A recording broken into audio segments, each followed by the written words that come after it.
Hello, Dandy folks. It's Diecastbuffet here again. Today we have a super cool, at the same time, extremely plain race car, but regardless, it is a test car for a reason. This is the Hendrick Motorsports number 5 for all the Hendrick drivers over there. Dale Jr., Chase Elliott, Kyle Larson, X, Y, and Z. But here's the packaging for it.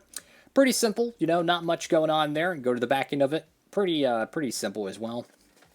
There's no, like, you know, previews of the other car in the wave, you know, other cars in the wave, unfortunately. But without further ado, let's go ahead and check out this number 5 car. Alrighty, folks. Right, the good old package here. And I gotta be honest with you guys.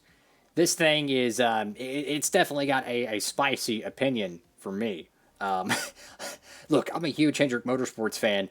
But, man, why did they choose this paint scheme? I mean, it is the most easily thrown together car I've ever seen. You know, I mean, I like how it's just a standard white car, right? You know, white primer, gray, or black. All the test cars from the Gen 4 and Gen 5 era have used those. But why do they put this gigantic Chevrolet decal in there? I don't know. I mean, I don't know. I don't even think if you change the color of the car would it look good. Just having a generic, just looking, you know, logo on there. Like, if you're going to put a Chevrolet bow tie on there, do what they did with the reveal car and add, like, some graphics to it, some splash graphics, some transitions, you know, like a checkered flag, something. I mean, this is one of the worst looking test cars I've ever seen. I got to be honest with you guys. I'm very grateful to have it, but man, they could have done a much better job with this. But regardless, let's go ahead and dig into it. So you got Hendrick Motorsports right there. On the hood, you got the well, this was supposed to be the nose cone for all the Chevrolets. They did take it off after a lot of fans complained about it, which, I gotta be honest with you, it does look goofy. But if they would have done the outlining, like, you see the bow tie right there, if they would have done that on top of it, I wouldn't have, you know, complained, because it would have been very similar to the Monte Carlo and the Impala days. But it is kind of goofy having two Ford logos or two Chevrolet logos right there. So, like, if you're not going to put a lower bow tie decal, then I would put it on top. So got the number 5 right there. Hendrick Motorsports, you do have the black decaled spoiler or splitter there. Pretty cool. I like the front of the car, you know, minus a little colored in whatever thing. I think they should have just done a nice outlining to it. Because it looks like the generic Forza Motorsport graphics. You know, it's like, oh, I'm going to put a Chevrolet logo on my car. And they just take the template one and put it on your race car. That's what it reminds me of. You go to the left side of this car. And this car was driven by multiple different drivers. I think Byron was in it. Maybe Bowman. I know Dale Jr. drove it at Daytona, which is probably why they made sure this car got produced. Because anything Dale Jr. does will get made. I love Dale Jr., right? That's just how it is. I don't know for sure if this is getting made in the Gold Series. I have no idea. I originally thought there ain't no way it's getting made in the Gold Series. And now I started thinking about it. It's Hendrick Motorsports. Dale Jr. drove it. You never know. I will say, though, if that was the case, it's going to stick around for a very long time, considering it's had 2 waves. Wave 2 and now the bonus wave. And if there was to have any, you know, extras produced, this thing is going to be a bona fide donor car for a long time. So you got the American After All ring right there. You got the gigantically placed Chevrolet bow tie there, which I just, like, I've seen so many unbelievable designs for next-gen cars, and they choose this. I'm sorry.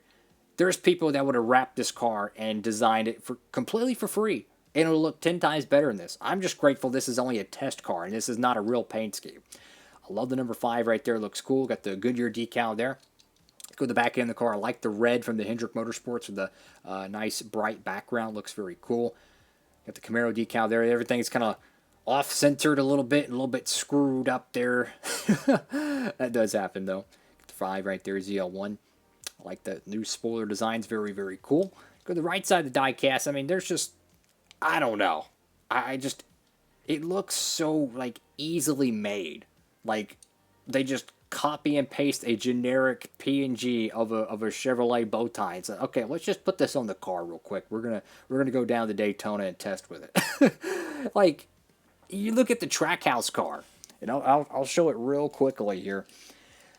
This is how you do a paint scheme. This is pretty much a dedicated paint scheme for testing, right? Then maybe they did some promotional events with it, but regardless, you know that they actually had to put time and doing it. Now look at these cars and tell me which one of these look better. I mean, it's not even close. It's not even close. And the 9 car is the same way. Like, they didn't even change the background color of the 5 or the 9. They left them exactly the same. I don't know. The Trackhouse piece looks so much better, in my opinion. But regardless, it is what it is. I do like seeing that 5 on the roof. It's just so cool to see the 5 back in the sport again after, you know, it left after Casey Kane left.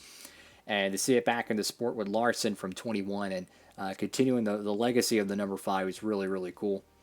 It does look like the shine on the roof decal is a little bit different than the actual paint. Like, you can see the gloss on the window and you can see the gloss on the paint, but it seems like when it goes over that decal, it kind of has like a satin finish to it, which is something nice. And there's nothing going on, unfortunately, with the deck lid. But I mean, this is a bona fide test car for sure. I mean, it's got literally nothing going on with it. I mean, maybe that's how you want it. You don't want nothing going on with a test car, so no one else looks at it, and you can get whatever information you're needing. But hey, man, I'm just happy next gen cars are out. You know, I'm grateful to have it. Thankful that the next gen era is here, and of course for all your new next gen cars, you know, the Gold Series stuff. Hey, another number 5 car. This is the Phoenix one, guys. You got to get this piece. It is Kyle Larson's championship raced version. It is incredible. You got to pick up this car. It's going to be a very, very, very popular piece for every Kyle Larson fan out there. Or if you maybe want to get the once was a promo, now a normal release Corey LaJoie car, apparently. You can get that. Or, hey, if you're into the customs, you could make a wrecked version of the Kevin Harvick one. I'm just kidding. I love Kevin Harvick paint schemes.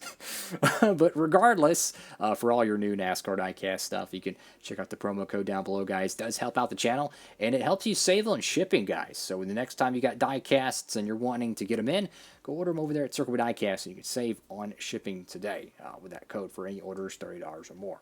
So anyways, what do y'all think about this car, guys? I got to be honest with you.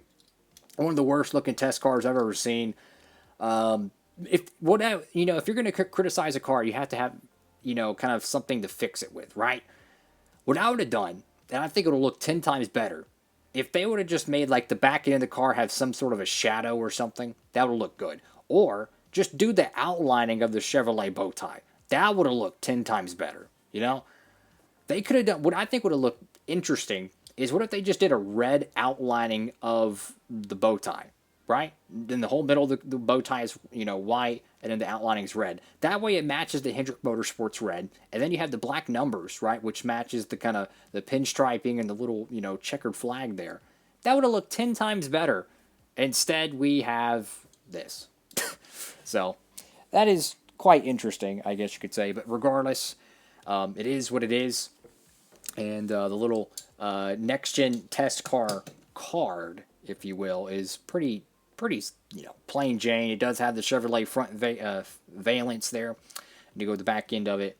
And it just talks about the Roval test and the Daytona test, which pretty cool, you know, for the time being. But I still wish they would have had a schedule or something on there. Anyways, though, thank you all so much for watching the video. If you can, please give it a huge thumbs up, like, comment, and subscribe. And hope to see you in the next NASCAR diecast review. That's all for now. Diecast Buffet, signing off.